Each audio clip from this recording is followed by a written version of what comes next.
Nama Om Vishnu Padaya Krishna Pristaya Bhutale Srimate Bhakti Vedanta Swaminiti Namane Namaste Saraswati Deve Gauravani Pracharine Nirvasesha Shunyavadi Paschatyade Satarine Vanchakalpa Tarubhyascha Kripa Sindhu Bhyevacha Patitanam Pavanebhyo Vaishnavebhyo Namo Namaha Jaya Shri Krishna Chaitanya Prabhu Nityananda Shri Advaita Gadadhar Shri Vasadi Gaur Bhaktavrinda Hare Krishna Krishna Krishna Hare Hare Hare Rama,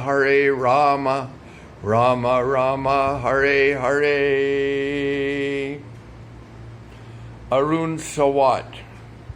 Good morning from Jungwat, Yasothon in northeast Thailand. I am on the 9th floor of the Yasothon General Hospital, recovering from surgery to reduce the size of my prostate gland, which has been bothering me for the last 3 or 4 years. By Lord Krishna's grace, the operation went smoothly, and my doctor says that tomorrow I will be released. Just before I entered the operating room, I became aware that Donald Trump won the presidential election in the United States against all odds and against almost all forecasts of every media and every poller in the world. Personally, I have been supporting the campaign of Mr. Trump since the date he announced his candidacy in June 2015. People wonder why I supported Donald Trump when it seemed like the whole world was against him. Well, perhaps part of me is always rebellious and always against the mainstream and always rooting for the underdog. But practically, in my 67 years, I've seen so many governments come and go in the United States, and for the past 32 or 33 years here in Thailand, and also for the past 40 years in India, I've listened to so many politicians speak and have seen how most of them just talk during a campaign and make promises, but the moment they are in office, they simply forget everything they said, and they do whatever they can to fill their own bank accounts with as much money as possible and to make sure they have enough money to get re-elected at the next election. Donald Trump is a different type of man. First, because he has never in his life been involved with politics. Second, because he is an extremely wealthy man by his own business endeavors during his life. Therefore, he did not run for office for the sake of becoming wealthy. He also was already famous around the whole world as a TV star, as an author, as a businessman, as the owner of office buildings, hotels, and golf courses all over the world. Therefore, he certainly was not running because he wanted to become famous. Now, he wasn't running either because he wanted to have a beautiful wife or women, because his wife already is one of the most beautiful women in the world, and his previous wives were also very beautiful. He was widely criticized for basically being truthful and open. He dared to speak words that everyone knows, but almost everyone dares to say. For me, this was extremely refreshing and enlivening. Mr. Trump was educated in a premier military academy in grade school and secondary school, so he's familiar with military strategy and military discipline. Then he attended Wharton School of Business in Pennsylvania and learned how to manage and lead corporations and manage finances.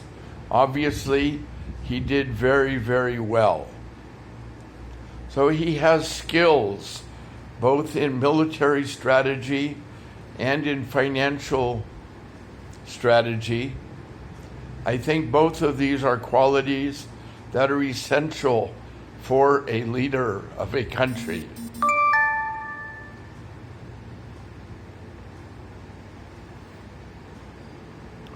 I listened again and again to the speeches and interviews that Donald Trump had given over the past 35 and 40 years, and of course during this campaign. His consistency was remarkable to me, as he said the same things 30 and 40 years ago that he was saying today. I personally very much approved of his emphasis on border security, on immigration, and on fair trade. I agreed with him that the United States had forgotten how to win, that we were being exploited and taken advantage of by almost every country in the world. How can a country be successful when its national debt is $20 trillion and increasing at the rate of nearly $1 trillion annually, and it is running a trade deficit of between $600 and $900 billion per year? This is completely unsustainable. How can a country exist when all of its factories are being closed one after another and being shifted to China, India, Vietnam, Mexico, Indonesia, Honduras, Nicaragua, and every other place in the world outside the United States, because the United States does not know how to be competitive? When Donald Trump spoke about infrastructure, most people in America haven't traveled in Asia or in Europe, and they have no idea that our infrastructure is third, fourth, fifth, or 10th class when compared to the rest of the world. Isn't it a shame when the airports all across Asia are hundreds of times better than any airport in the United States? And the same applies to the train stations and the bus systems.